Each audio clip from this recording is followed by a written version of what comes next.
যুক্তরাষ্ট্রের president Donald ট্রাম্পের সঙ্গে ভারতের প্রধানমন্ত্রী নরেন্দ্র মোদীর বৈঠকের আগে প্রশ্নোত্তর পর্ব অনুষ্ঠিত হয়।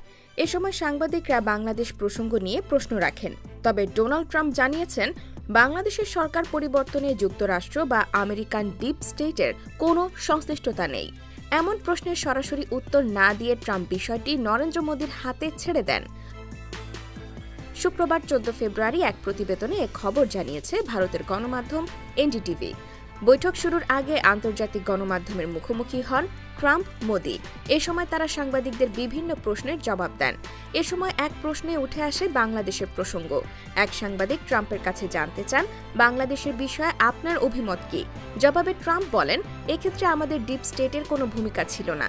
এটা এমন একটি বিষয় যেটা নিয়ে প্রধানমন্ত্রী মোদি দীর্ঘদিন ধরে কাজ করছেন এবং সত্য বলতে শত শত বছর ধরে বিষয়টি নিয়ে কাজ চলছে, কিন্তু আমি এটা প্রধানমন্ত্রী মোদির হাতে ছেড়ে দিচ্ছি।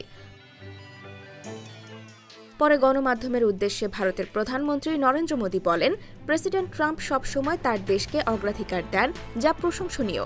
আমিও একই নীতি অনুসরণ করি। অন্য এক প্রশ্নে ট্রাম্প বলেন, মোদি ভারতে ভালো কাজ করছেন। আমাদের বন্ধুত্ব ভালো এবং দুই দেশের সম্পর্ক উন্নয়নে কাজ চালিয়ে যাব।